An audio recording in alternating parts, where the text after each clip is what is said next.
Hey everyone, we'll get started in a few minutes probably.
All right, I think we'll just get started now. Uh, I I sent the link to the problems in the chat if anyone wants to use that to follow along. So someone just like tell me if it works or not.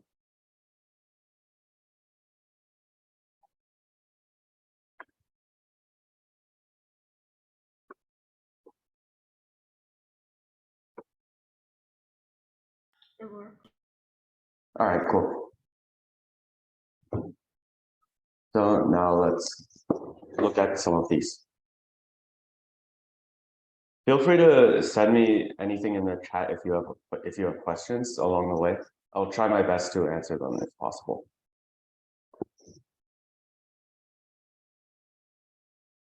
So let's look at this first question. We have a plus b equals 20, oh my God. A plus b equals 20, b plus c equals 22, and c plus a equals 2022. And we want to compute a minus b over c minus a. Let's just write this out.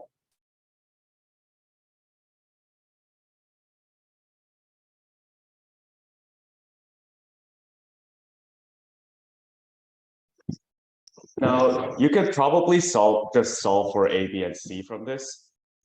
But an easier way is just to get a minus b and c minus a immediately without solving for any of them.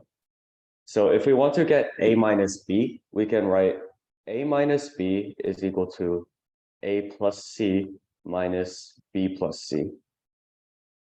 And we know these values are just 2022 and 22.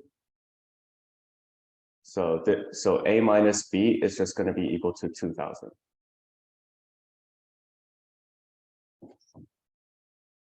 And if we want c minus a, we could do something similar. We can write this as c plus b minus a plus b. And we know c plus b is just 22, and a plus b is 20. So this is just 2. So the expression at the top is just a minus b over c minus a, which is 2000 over 2. So our answer is just 1000.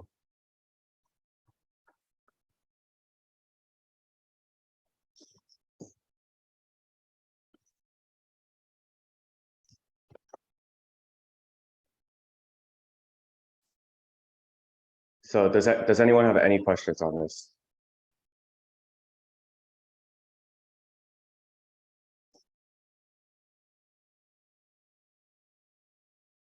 If not, we're just gonna move to question number 2. There are 12 questions to get through, so.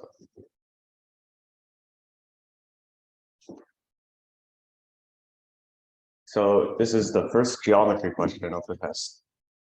So triangle ABC has AB equals 3, BC equals 4, and CA equals 5. And if you'll remember, this is just a right triangle.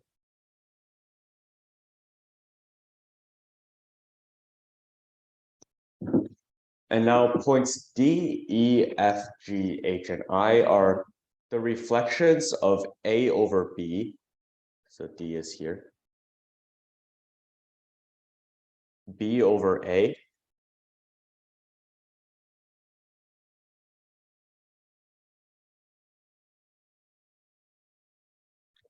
B over C. C over B.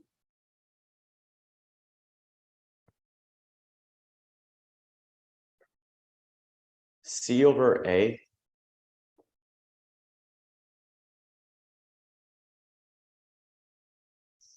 And A over C. So all of our points together, it'll look something like this. And we want the area of hexagon EFIDGH, which is just the really big thing surrounding those small triangles.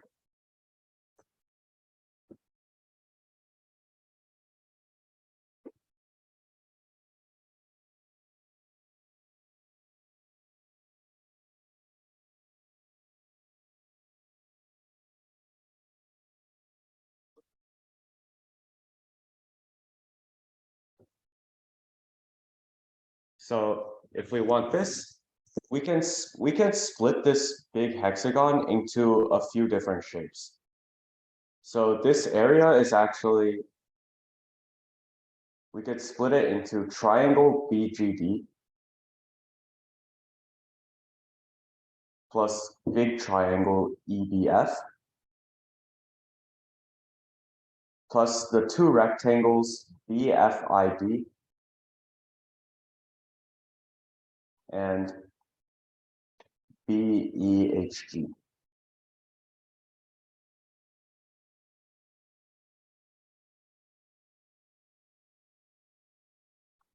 And we could just find each of these areas separately. BGD is just a 3, 4, 5 right triangle, so its area is going to be 6. EBF is a 6, 8, 10 right triangle because it's bigger, so its area is going to be equal to 24. BFID is a 3 by 8 rectangle, so its area is also 24. And BEHG is also it's a 6 by 4 rectangle, so it also has an area of 24. So the area of the big shape is just all of these added together, so it should have a value of 78.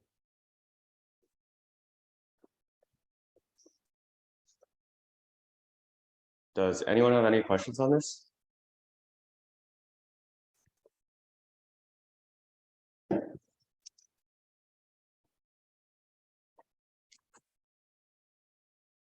If not, we'll move on to question number 3.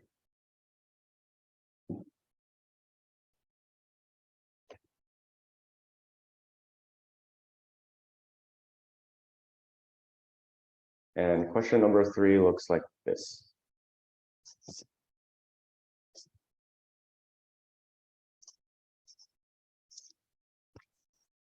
Luke and Carissa are finding the sum of the first 20 positive integers by adding them one at a time.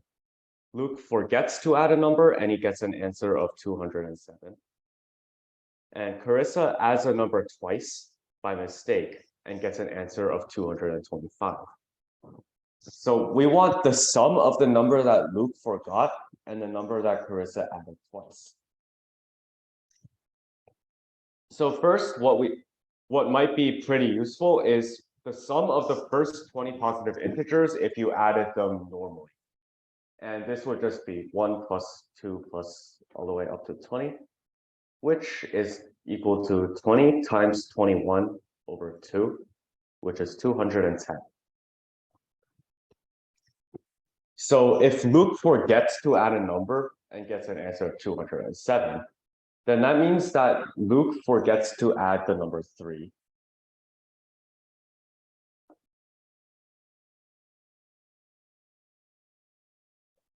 And if Carissa adds a number twice and gets an answer of 225, then that means she added the number 15 to this total. So she adds the number 15 twice.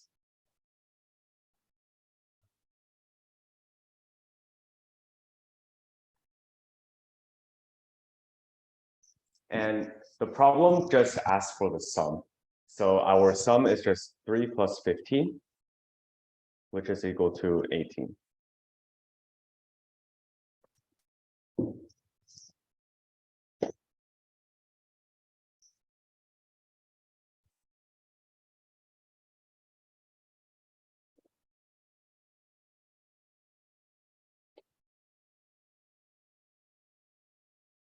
Next, we're going to move on to question 4, if everyone is fine with this.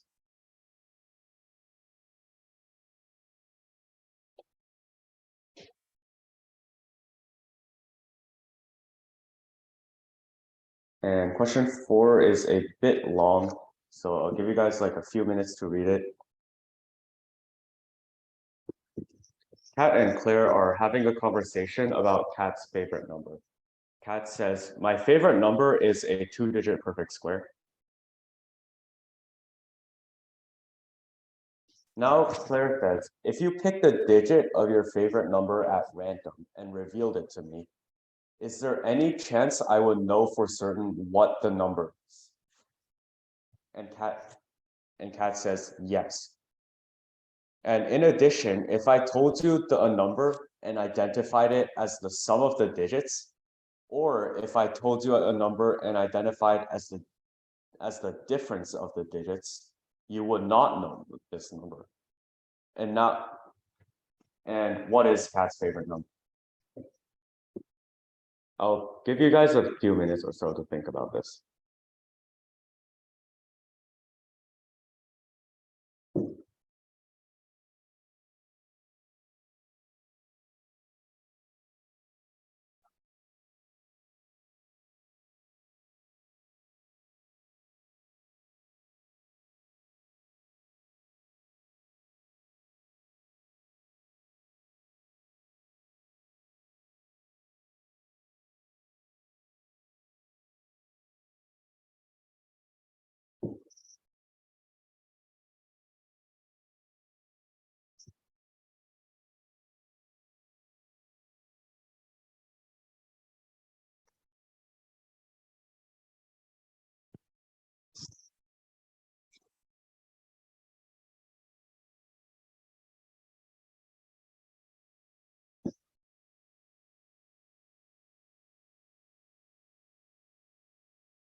So let's just look at this step by step.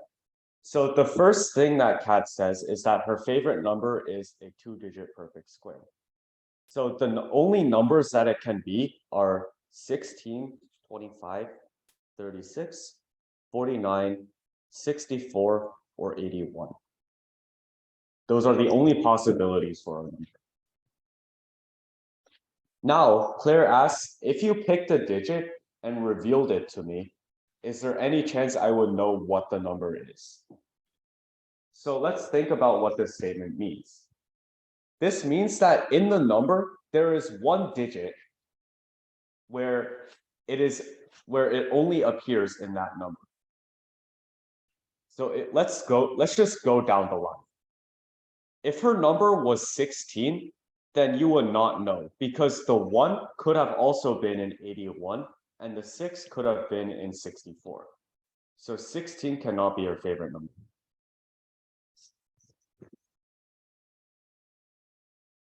Now let's look at 25. If if you pick the two, that does not appear in any other number. So Claire would know that the 2 has to be in the number 25. It could not have come from anywhere else. So we have to keep 25 for now. In 36, the number 3 only appears in 36. If Kat says 3, then that means Claire knows that it has to come from the number 36. It could not have come from anywhere else. So we have to keep 36 as well. In 49, the number 9 does not appear in any other number, so we have to keep it. In 64, the 6 could be part of 16, and the 4 could be part of 49. So this means that if you pick the digit from 64, Claire can never know for certain whether her number is 64 or one of the other ones that shares a digit with it. So we can get rid of that. And 81 we have to keep because the 8 only appears in that number. So if Kat gives the digit 8, then Claire knows it has to be part of the number 81. So now we're left with 4 possibilities. I'm just going to erase these.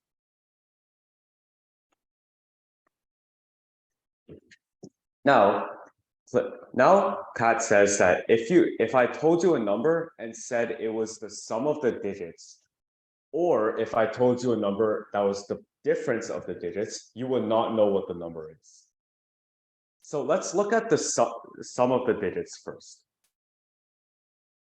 So for 25, the sum of the digits is 7. For 36, the sum is 9. For 49, the sum is 13. And for 81, the sum is 9. So this means that we can get rid of 25 and 49 because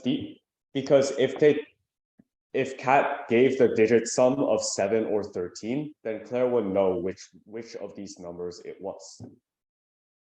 Now let's look at the other part where she says, if I tell you the difference, then you would not know my number.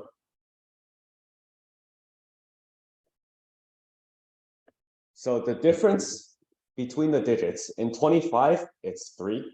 In 36, it's 3. In 49, it's 5. And in 81, it is 7. So now we know that 49 obviously still doesn't work. And 81 cannot work as well because Claire would know for sure that this digit difference of 7 has to come from the number 81. So the only number left is 36. So this must be Kat's favorite number. That was kind of long. If anyone has any questions, please let me know now. I don't know if I explained that clearly.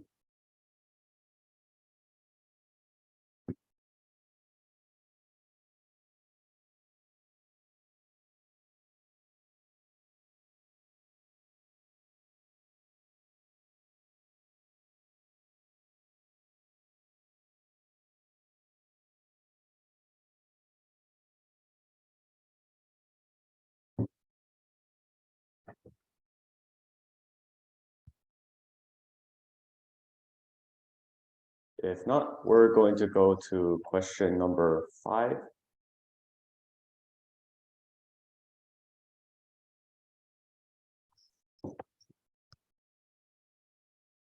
And this question is, holding a rectangular sheet of paper ABCD. So we're just gonna draw it like this. It looks something like that, whatever.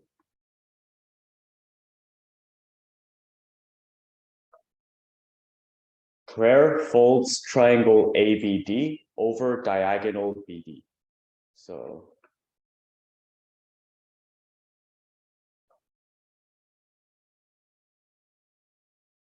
what's it?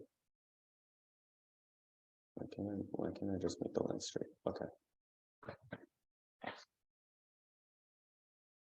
So this will look something like this. My diagram is terrible, I just realized. So that the new location of point A is just going to be A prime.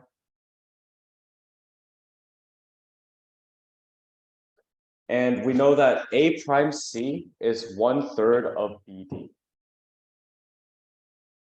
So first, let's look at this shape. So what we can realize is that A prime C D B is going to be an isosceles trapezoid, because these two sides are equal, and if we just do some angle tracing, we could prove that the angles have to be equal as well. This is just because we have this.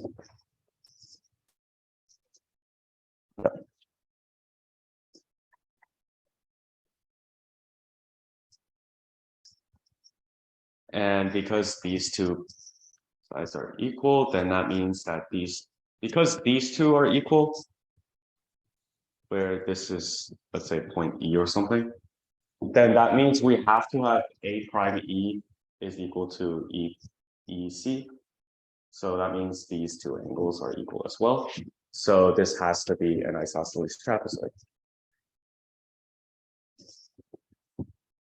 So we know A prime C is equal to 1/3 of BD.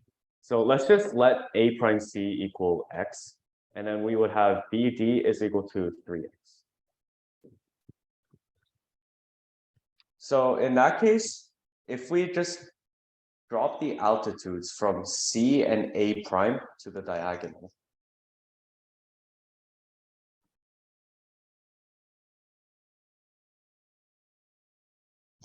then we end up with, let's just call this H1, and this will be H2. Then H1, H2 is obviously going to have length X, and these two will have length X as well. My diagram is very off scale, but it is what it is. So now let's see if we could find this height CH2. So since CH2 is an altitude in a right triangle, then we know by similar we have to have triangle BH2C is similar to triangle CH2D. And because of this, we have BH2 over CH2 is equal to CH2 over H2D. And we know BH2 is just 2x over CH2, H2, and we know H2D is just x. So if we solve this, then we get CH2 is equal to x root 2. Now, they give us another piece of information here. They give us that the area of ABCD is 27 root 2. So how are we going to use this? Well, we know the area of ABCD is just twice the area of BCD.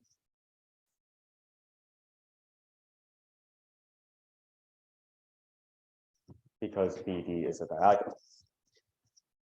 And the area of BCD is just 1/2 base times height.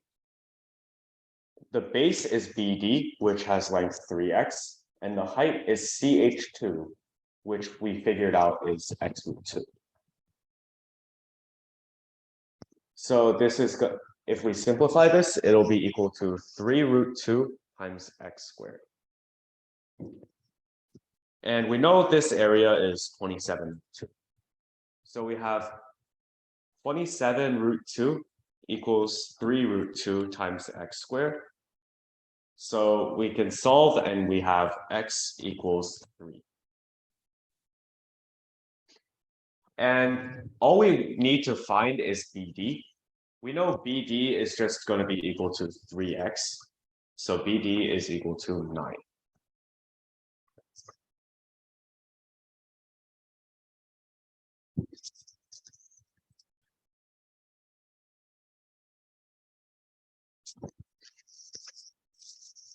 Does anyone have any questions on this?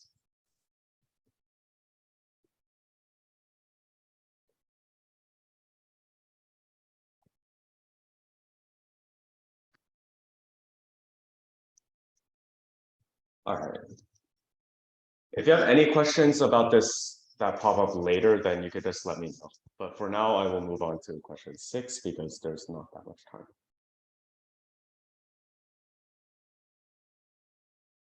So number 6 is not very fun. So Diva has the following expression, which is missing operations: 1/2 blank, 1/4 blank, 1/8 blank, 1/16 blank, 1/32. For each blank, he flips a fair coin. If it comes up heads, he fills it with a plus.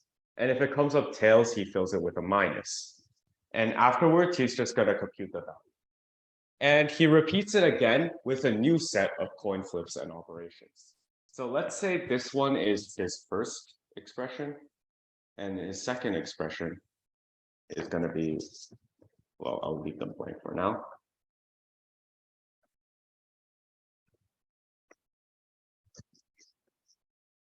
And we want the probability that the positive difference between these two values is greater than half. So what does this mean? Well, first of all, let's look at this first blank. So if the first, let's say the first blank are both, these two first blanks are the same. So let's say, for example, that he puts a plus in both of them. Then what you'll notice is that no matter what, the positive difference actually can never go higher than half. And you can try this by filling pluses for one of them and minuses for the other one. And you'll notice that the difference between these two is going to be equal to 1/4 plus 1/6 plus 1/8 plus 1/16, which is 7/16, and that's still less than half. So this means that if you want the positive difference to be greater than half, the only way that this can happen is if one of them has a plus and the other one will have a minus. And if these two are different, it'll happen with a probability of 1/2.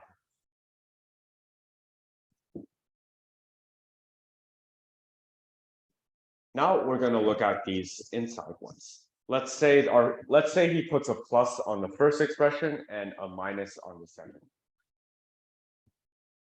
So now we want the probability that the difference is greater than half. Well, what we'll notice here is that if he leaves everything else the same, let's say he puts pluses in every single blank from now on, then the difference between the two values will be exactly half. So so this is actually just going to be symmetric, which means that if we have, like, let's say some set of operations, let's say plus, plus, plus, minus, minus, minus, that gives a difference that's greater than half, then if we flip it, it'll always give us a difference that's less than half. Let's say if these were all minus and these were all plus. Does that make sense?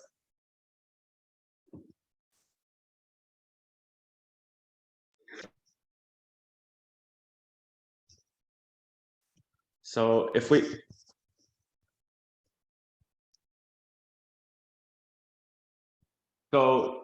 in other words, the probability that this difference is greater than half is just 1 minus the probability that the difference is exactly half. Jesus, what the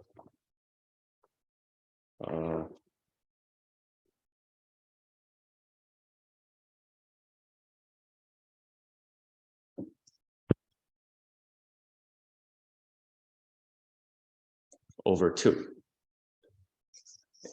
And this is just 1/4 times 1 minus the probability that the difference is half.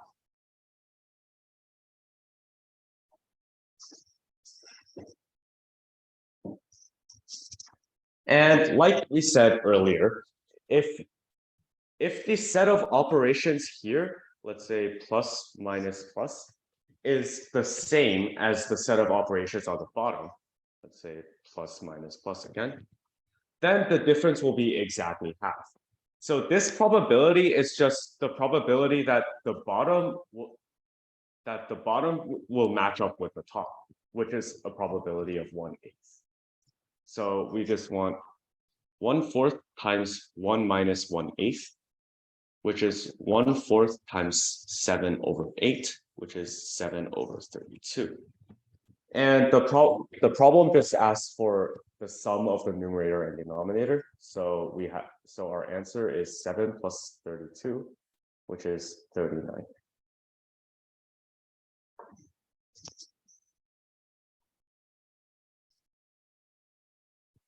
Any questions on this? I know it was probably not very clear.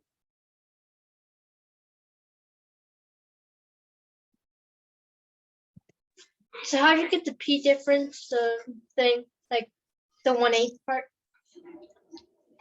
So are you saying from this part to this? Yeah. So this is 1/4 times 1 minus the probability that the difference is half. And you'll notice that 1/2 plus 1/4 and 1/2 minus 1/4 are going to differ by a half.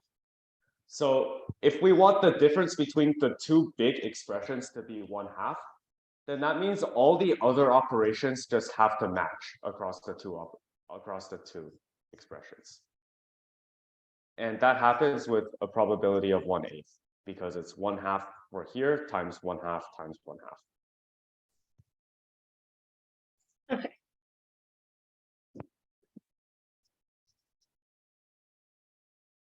Anyone else?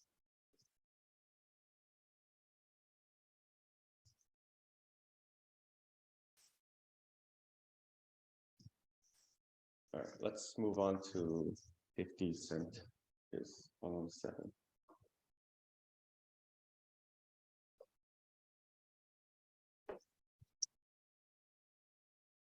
So problem 7, which is probably easier than problem 6, actually.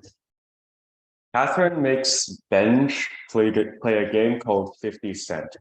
And Benj starts with 50 cents, and every century after, he has a 50% chance to double his money and a 50% chance to have his money reset to 50 cents. What is the expected value of the amount of money that Benj will have in dollars after 50 centuries? Now, 50 centuries is kind of long, so we don't want to do this like step by step. Instead, let's let EX equal the expected amount of Benj's money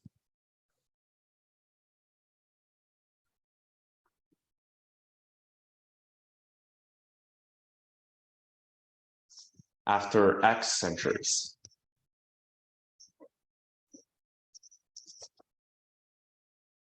So basically what we want to find is E50.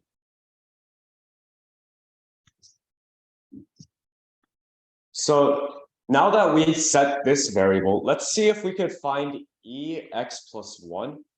So basically the expected amount after another century in terms of EX. So after X centuries, Benj will have an average of EX dollars. So there's a 1/2 chance that he doubles his money, which means that he would end with 2 times EX. And there's another 1/2 chance that he has 50 cents. So this we'll write it as half a dollar. And if we simplify this, we'll notice that this is just EX plus 1/4.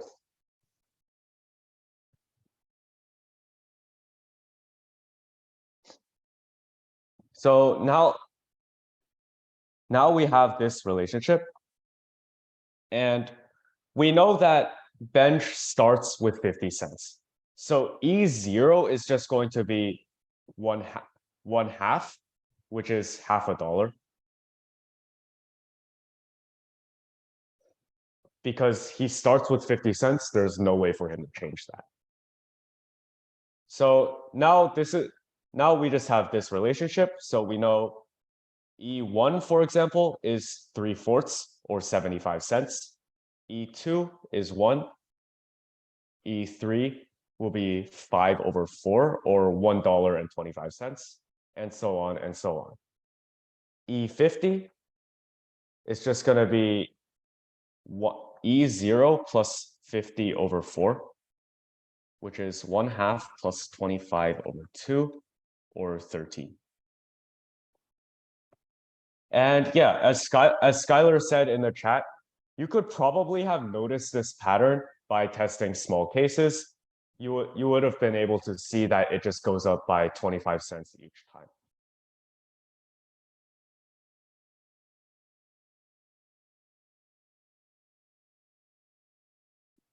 Does anyone have any questions on this?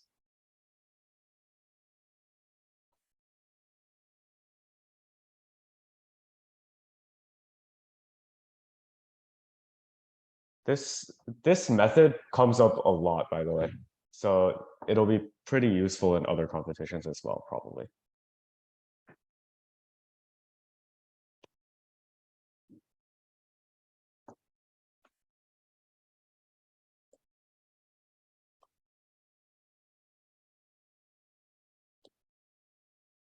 If not, let's go to number 8. Let S equals 1, 2, 3, 5, 6, 10, 15, 30. And for each of the 64 ordered pairs AB of elements of S, AJ computes the GCD of A and B. So what this is saying is for every pair, so let's say 1, 2, 1, 3, 1, 5, and so on, AJ will just compute the GCD of each of this pair for all 64 pairs and then add them up. So there is probably a smart way to do this problem, but it's honestly not worth it for the time. So let's just look at all 64 pairs. And let's find like a smarter way to basically write all of these GCDs.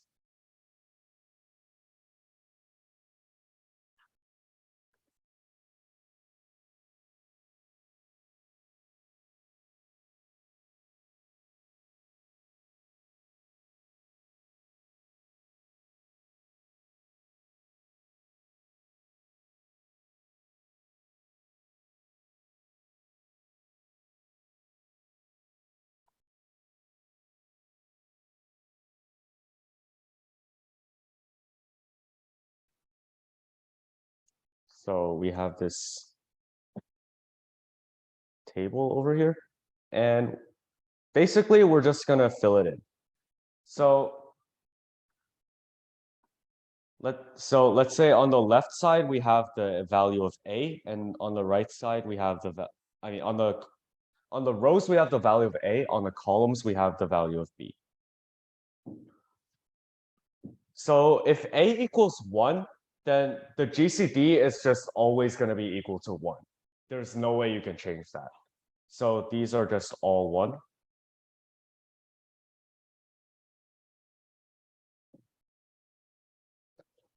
If A equals 2, then that means the GCD will be 1 for the odd numbers and 2 for the even numbers. So we can write 1, 2, 1, 1, 2, 2, 1, 2. And for 3 and 5, it'll be pretty similar. Because they're primes, then we know it'll either be 1 or 3 if it's also divisible.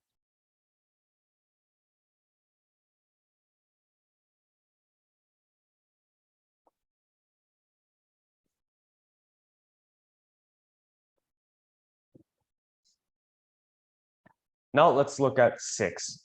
So for although there are two that are relatively prime to 6. These will just have the GCD of 1.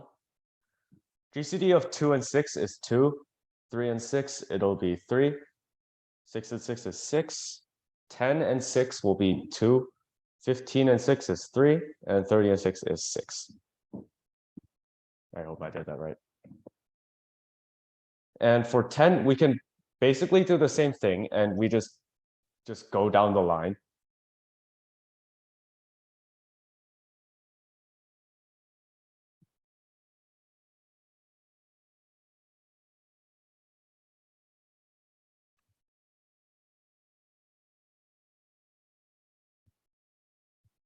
And for 30, since all of these numbers are going to be divisors of 30, we just write them down. Because no matter what, since they divide 30, it'll always just be the smaller number.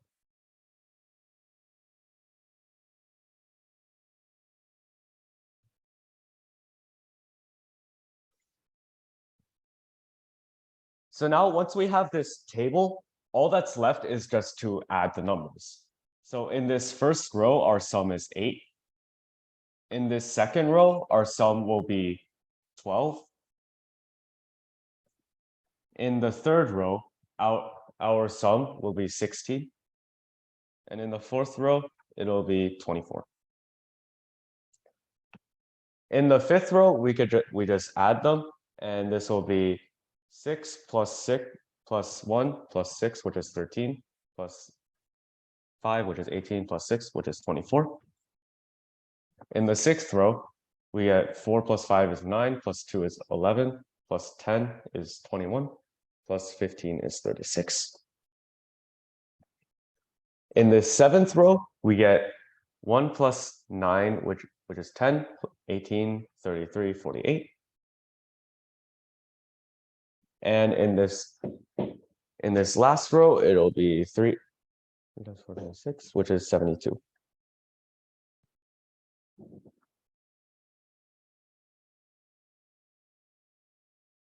So now we just add all of these blue numbers, and we get 20, 36, 60, 84, 120. So our sum will be 240.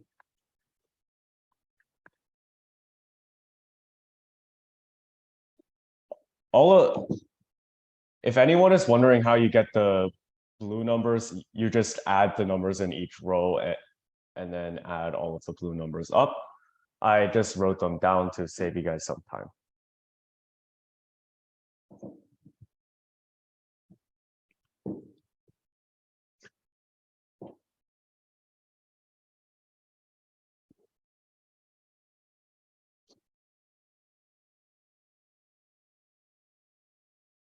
If this is fine, if this is all good, then we're going to move on to the final 4 problems, which are considerably harder than the other ones.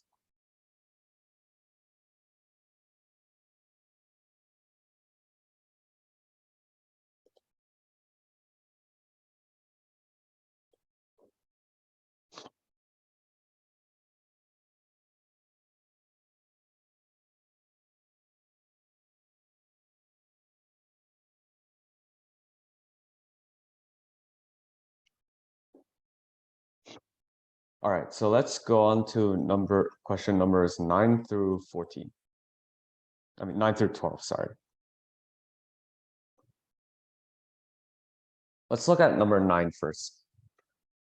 So we have a sequence A1, A2, A3, all the way up to infinity, and it satisfies this an plus 1 equals 1 over an plus 1.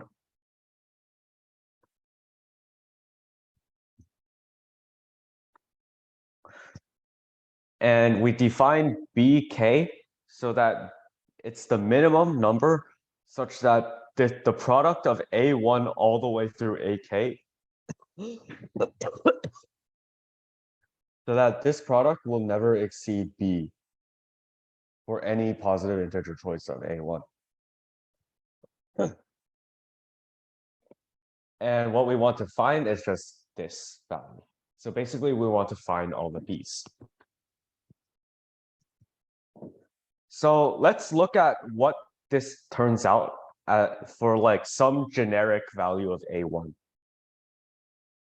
So we have, let's just say A1, well, it just equals A1 for some value. A2 is going to be equal to 1 over A1 plus 1.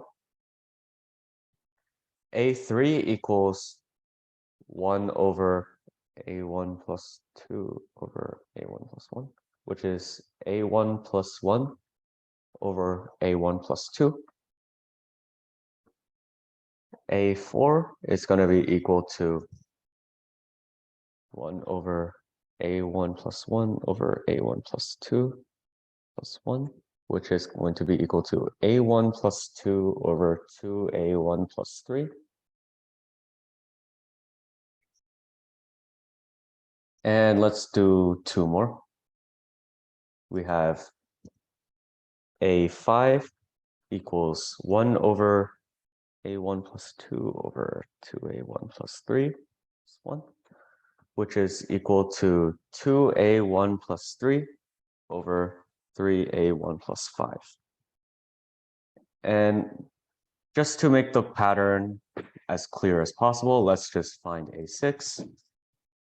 A6 is going to be equal to 1 over 2A1 plus 3 over 3A1 plus 5 plus 1, which is 3A1 plus 5 over 5A1 plus 8. And you guys can probably see the pattern. The coefficient of A1 and the constant term is just going to follow the Fibonacci sequence. So now let's try to find all of these B values. So the B value is the minimum real number that this product does not exceed. So let's look at this product. Well, so let's try to find B2 first. So B2 is the maximum value of A1, A2. So A1, A2 is just A1 over A1 plus 1, which means that B2 would be equal to 1. Does that make sense? Because this value can never exceed 1, no matter what A1 is.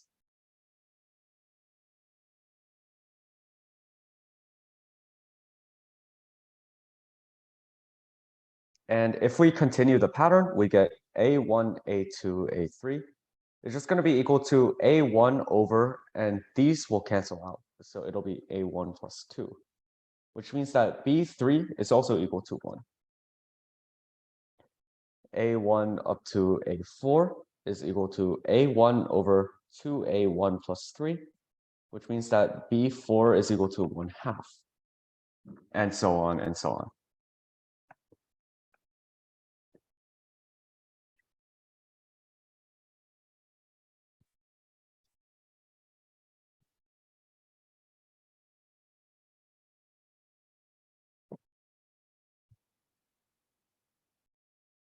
And the reason why this pattern works is because, as you'll realize as you multiply all of these keep, all of the denominators are just going to get canceled except for the very last one. And you'll notice this will follow the Fibonacci sequence as well. It'll just be 1, 1, 1 over 2, 1 over 3, 1 over 5, 1 over 8, and so on. And we just want this sequence 1 over B2 to 1 over B10.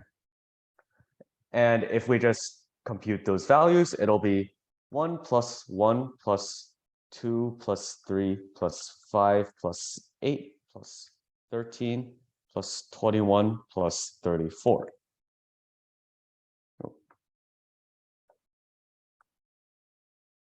And this will just equal 88.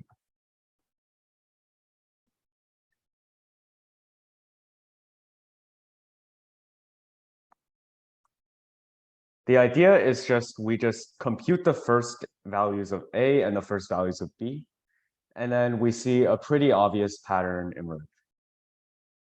And that basically kills the problem.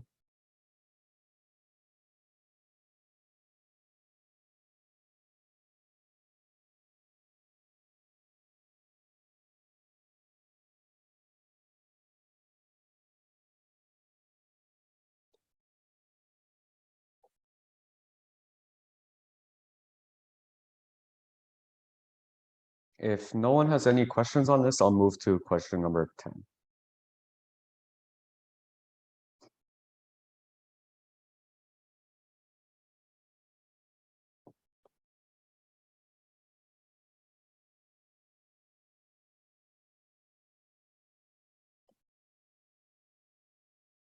So question number 10 is probably the most intimidating one.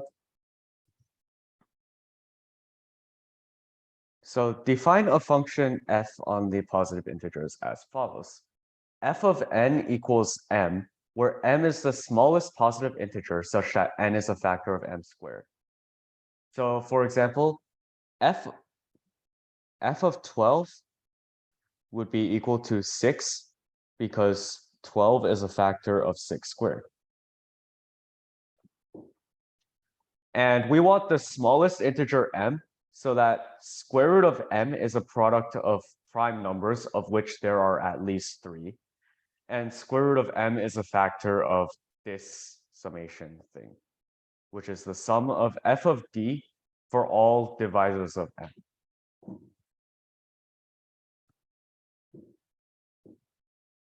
So let's look at m first. So the square root of m is a product of 3 prime numbers. So let's just call them p1, p2, and p3.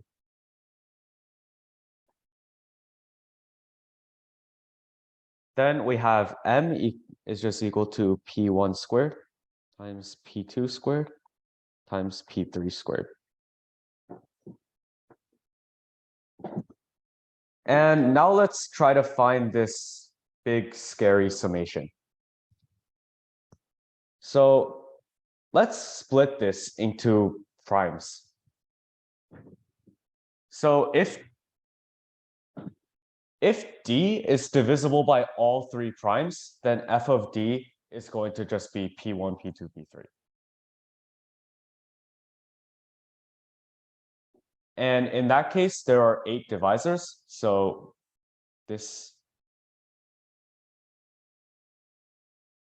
is going to be equal to 8 times p1, p2, p3.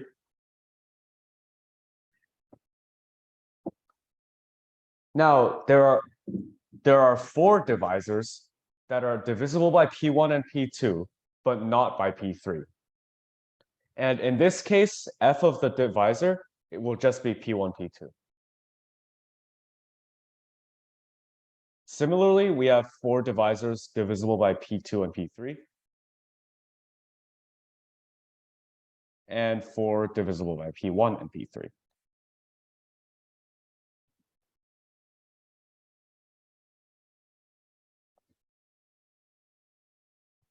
Now, we have 2 divisors that are divisible by only p1. Those are just p1 and p1 squared. And in that case, f of that divisor will just be p1. So we have to add 2p1. And similarly, we add 2p2 and 2p3. And lastly, one of the divisors is just going to be 1, and f of 1 is just 1. So we add 1 to the end. So that's what our big scary summation is equal to.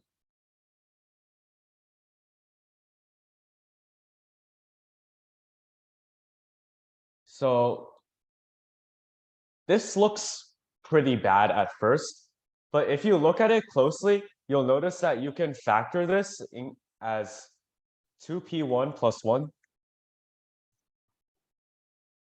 times 2p2 plus 1 times 2p3 plus 1.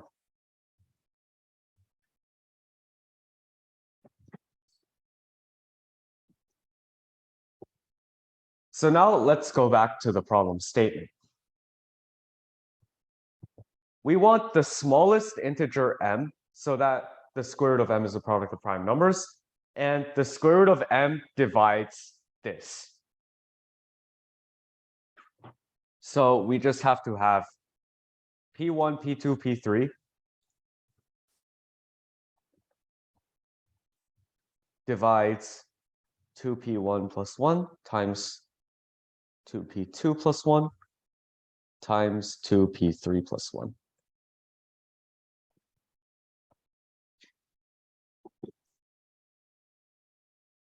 This bar thingy means divides, by the way. So let's try to see what primes work. Now, if you'll look at this right, we want to make the product of these primes as small as possible. But if you'll look at this right side, all of these factors are odd. So no matter what primes you have, this value will be odd, which means that the product of these primes will be odd as well. So let's just try the stupidest thing possible. Let's just set P1 equals 3, P2 equals 5, and P3 equals 7. Because now we know that since this product is odd, none of them can be 2. And in this case, we will end with 3 times 5 times 7 must divide 7 times 11 times 15. And you'll notice that it does, because 3 times 5 is 15 and 7 is equal to 7. So this value is 11 times this value. So this means that our minimum value of P1, P2, P3 is just 3 times 5 times 7, or 105. And now that we have this, we want to find the smallest integer m. We know that this value is equal to the square root of m. So we have square root of m equals 105, which we just square both sides, and m is equal to 105 squared, which is 11,025.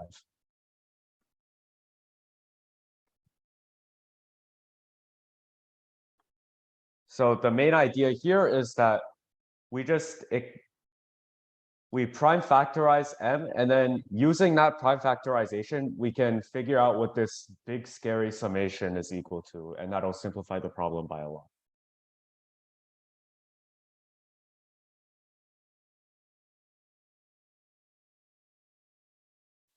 Does anyone have any questions on how we went from here to here to here?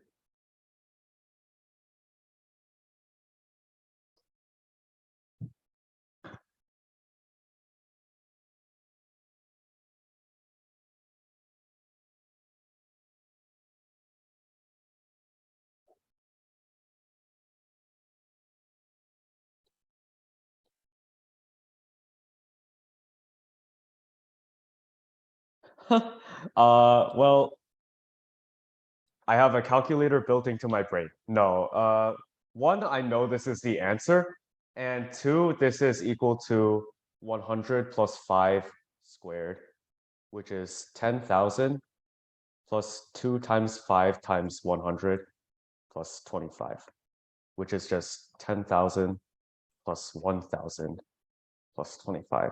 And that's easy, and that's pretty easy to calculate.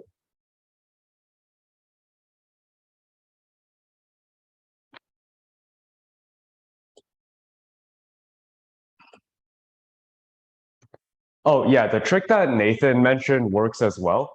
So the idea is that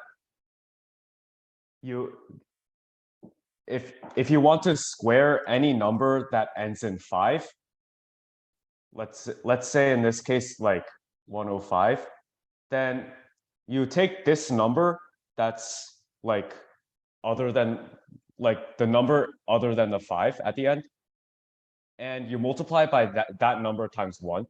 So this would be 10 times 10 plus 1, which would be 110, and then you just add 25, and then you just add the number 25 to the end. So if I wanted to do 75 squared, then you would do 7 times 8 is 56, and you add the 25 to the end, and that's your value.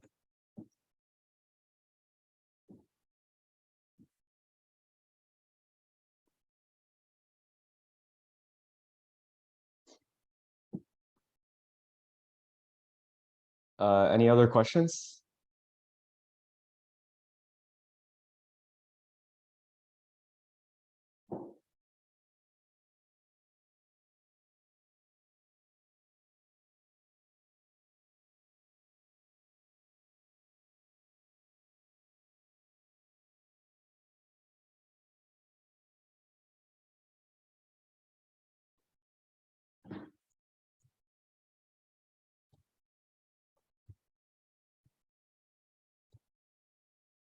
All right, well, if not, we're gonna move to the second to last problem.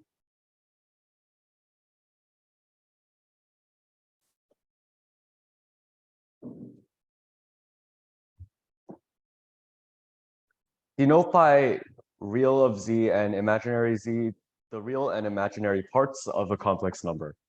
So if z equals a plus bi, then the real part of z is just a, and the imaginary part of z is b. Is everyone comfortable with that definition?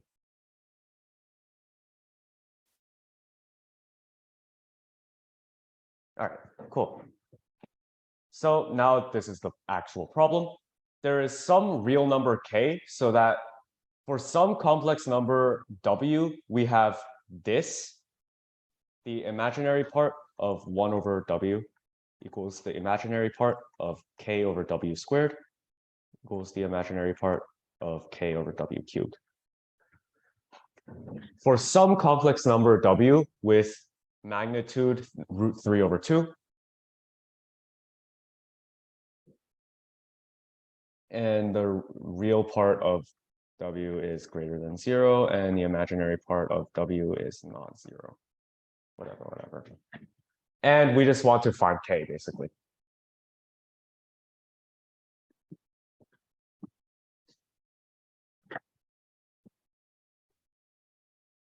So first, what do you mean by magnitude? Well, basically the magnitude is the distance from the origin.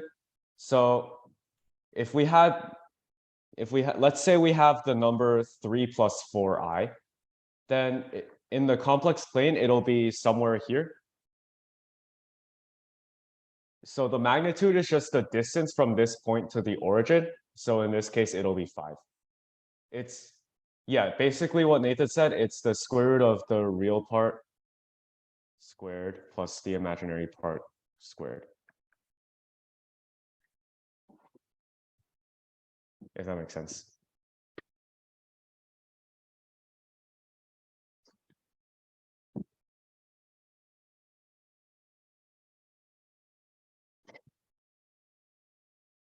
Does that answer your question?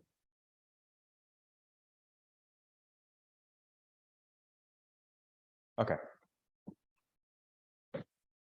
So first of all, this one over w something over w squared, something over w cubed, this is kind of garbage. So let's just set something to be equal to 1 over w. Let's set z equals 1 over w equals a plus bi. So then we could just write the imaginary part of z equals imaginary part of kz squared equals the imaginary part of kz cubed.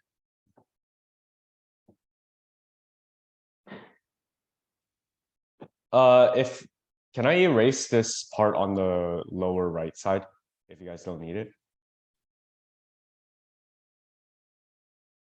All right.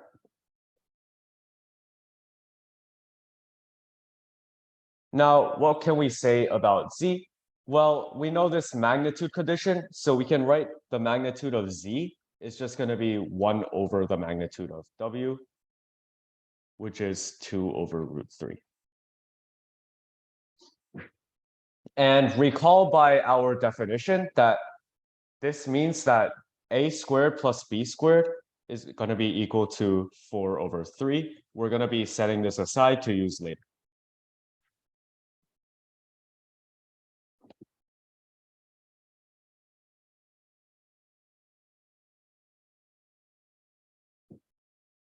So now let's get into the problem. So first, let's look at this second half of the equality, where we have this.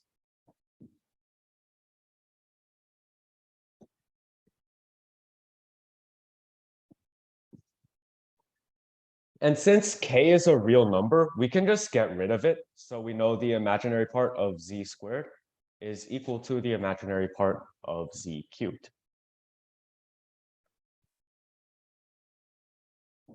And now we could just find out what z squared and z cubed are.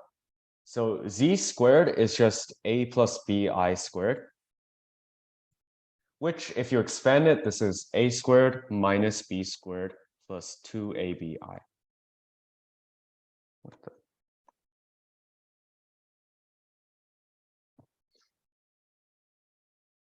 And z cubed is equal to a plus bi cubed, which if you expand this by binomial theorem, this is a cubed plus 3a squared bi minus 3ab squared minus b cubed I. And if we combine the real parts and the imaginary parts, this is a cubed minus 3ab squared plus 3a squared b minus b cubed times I. All we do in this step is we just combine the real part and the imaginary part.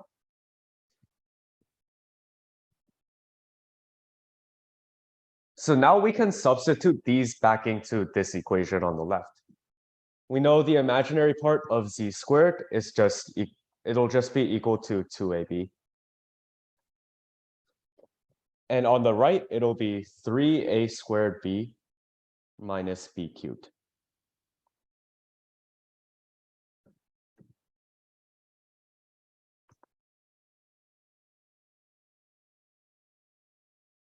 And we just solve this equation now. So we get, if we cancel out b from both sides, we get 2a equals 3a squared minus b squared. And what we have from way back, we have this a squared plus b squared equals 4/3. So that means we can write b squared is equal to 4/3 minus a squared.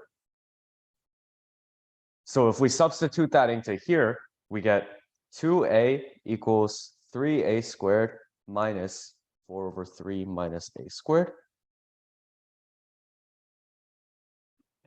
And now we just do the algebra. So this will be equal to 2a equals 4a squared minus 4/3. And this is just a quadratic in a.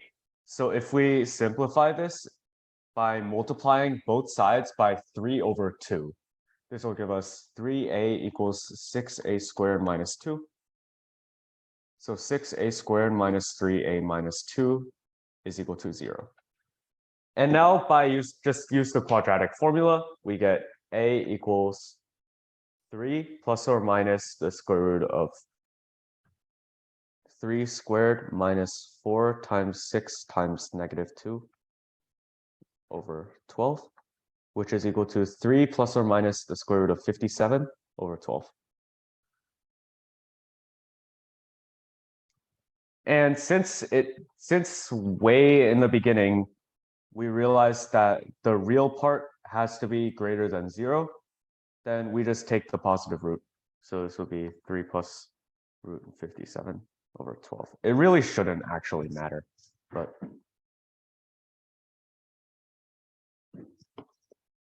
this is just the value of a. So now how do we get what the value of k? Well, now we can use this first part of the condition.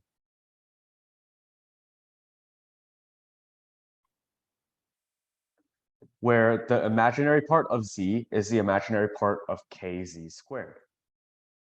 So we know that imaginary part of z is equal to the imaginary part of kz squared. And since z equals a plus bi and z squared equals a squared minus b squared, plus 2abi. So the imaginary part of z is just b. And the imaginary part of kz squared would just be 2ab times k.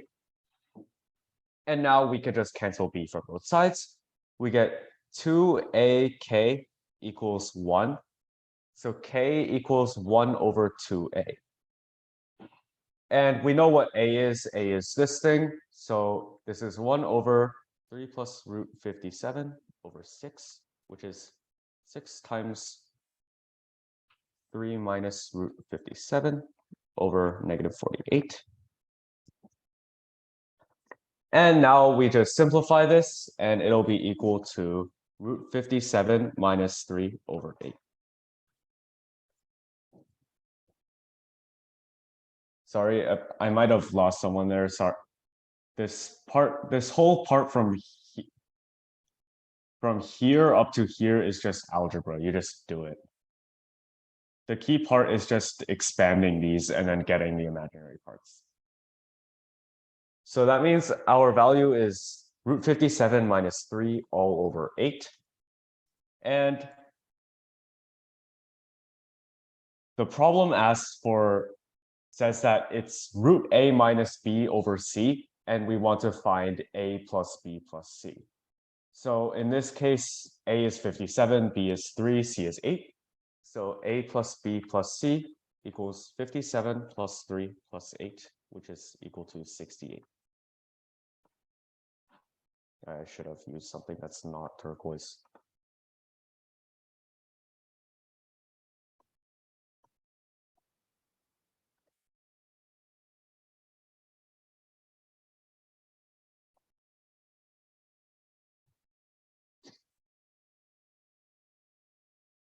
Does anyone have any questions here? Probably do.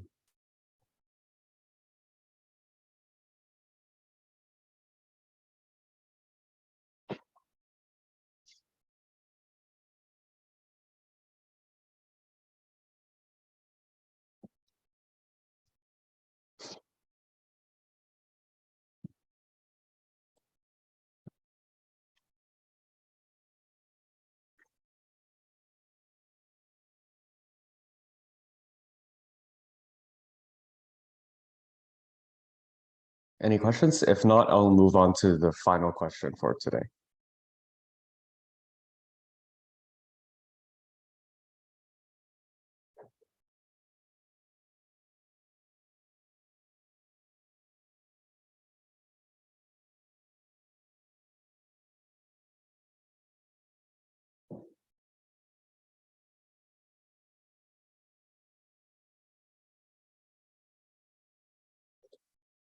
Well, share the whiteboard. Yeah, I'll send the link to this whiteboard in the chat once this meeting is done.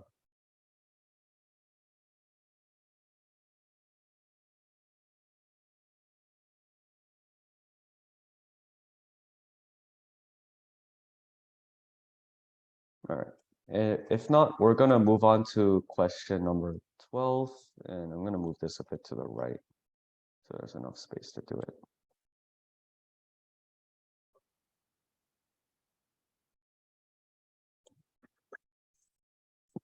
So question number 12 goes like this. So triangle ABC with incenter I has AB equals 10, BC equals 21, and CA equals 17. So I think I'll put A on the top and B is like.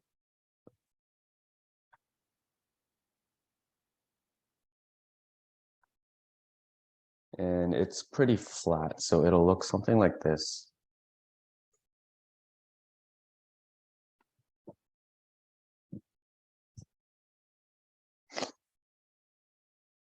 And points D and E lie on side BC, so that BD equals 4,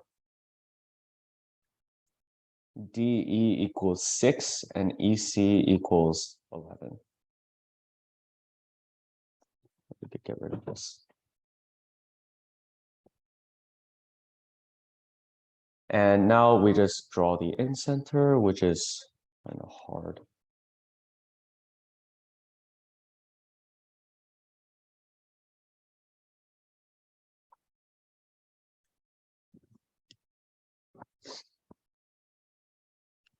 So the circumcircles of triangles BIE and CID will meet again at point P. So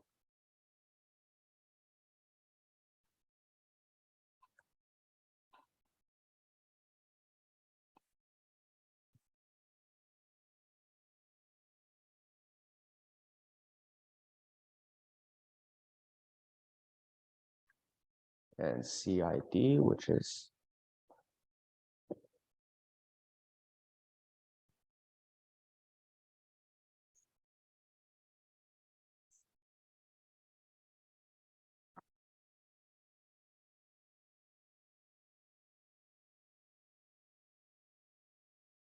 somewhere like this, and it'll meet at point P. And line IP will meet the altitude from A to BC at X. Jesus. So let's say this is the altitude, and line IP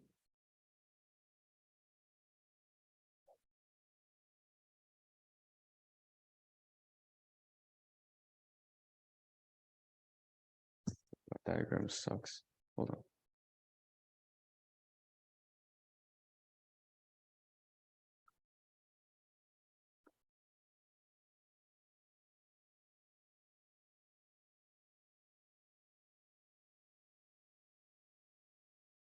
And it'll meet the altitude from A to BC at X. So if the altitude is here, then X is here, this point. And we want dx times ex squared.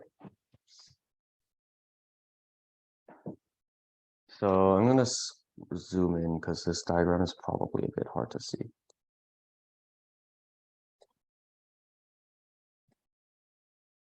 And it's a bit hard to look at. Jesus.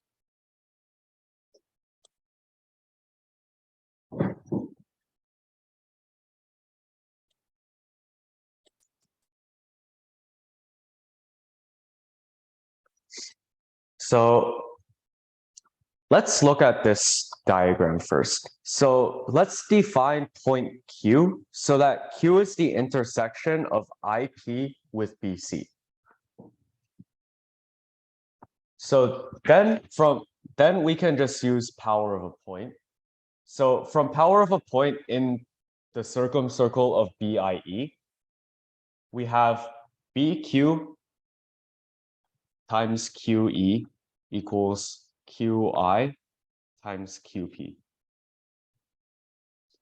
And from power of a point in the circumcircle of DIC, we have DQ times QC is also equal to QI times QP.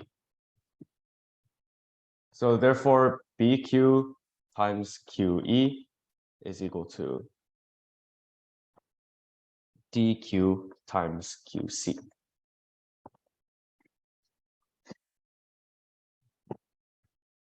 So now we can just find BQ. So if we let BQ equals X, then we have X times QE would just be equal to 10 minus X is equal to DQ, which is X minus 4, times QC, which is 21 minus X. And if we just expand this,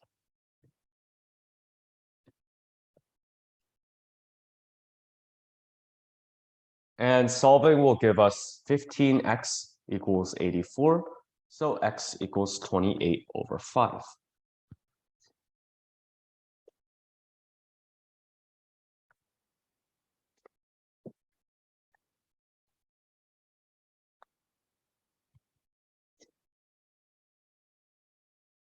So now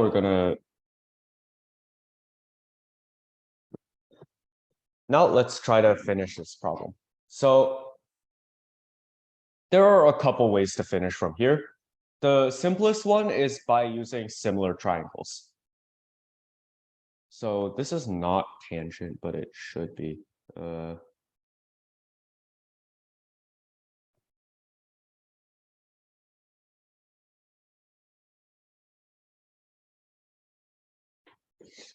So let's say this height meets BC at H, and the incircle meets BC at a point. Let's just call it like R.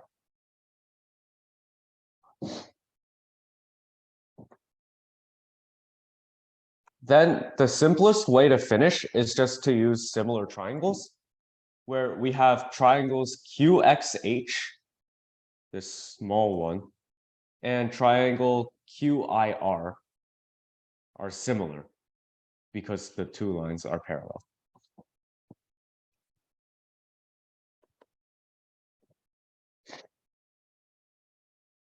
So how are we gonna do anything useful from here? So let's try to find some lengths in this triangle. Now, if you're like pretty experienced, you'll probably notice that the 10, 17, 21 triangle is special because 10, 17, 21 is a 6, 8, 10 and an 8, 15, 17 triangle combined.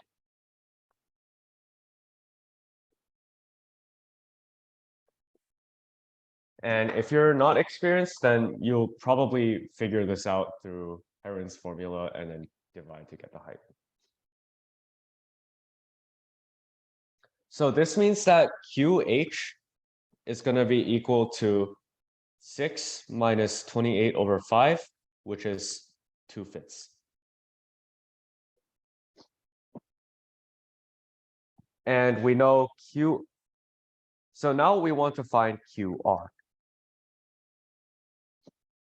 And what is QR? Well, since R is the point of tangency of the incircle, we know QR is equal to 10 plus 21 minus 17 over 2, which is equal to 7. So, wait, that's BR. Oops. So we know BR is 7. So QR is equal to 7 minus 28 over 5, or 7 over 5.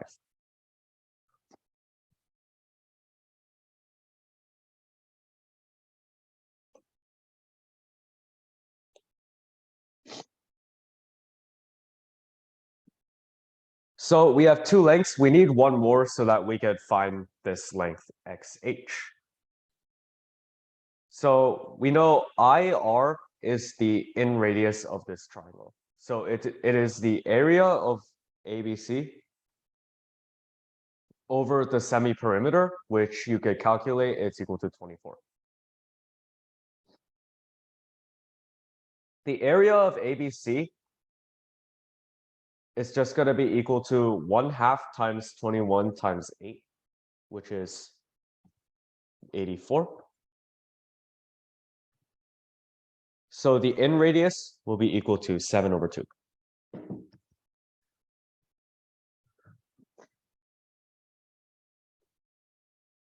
So now we're almost done. So we could just use similar. We know that triangle QHX is similar to triangle QRI. Because XH and RI are both perpendicular to BC, so the two lines are parallel. So if we just write out these ratios, we know that QH over HX is equal to QR over IR. And since QH is 2/5 over HX is equal to QR, which is 7 over 5 over 7 over 2. And if we solve this, we'll find that HX equals 1.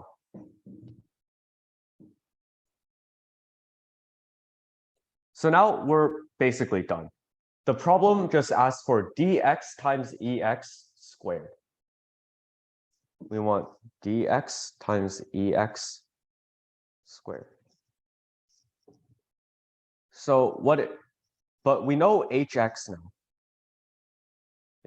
If we zoom in on this diagram again, hx is equal to 1. And dh is going to be equal to 6 minus 2, which is equal to 2. And EH is 10 minus 6, which is equal to 4. So we could just use Pythagorean theorem to get these last two lengths. So dx will have length root 5, and ex will have length root 17.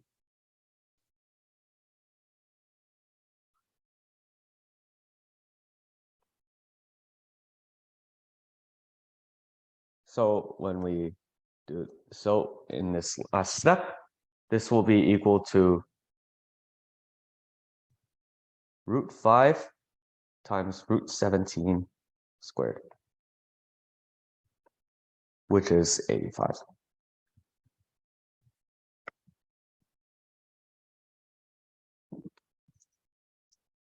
So let me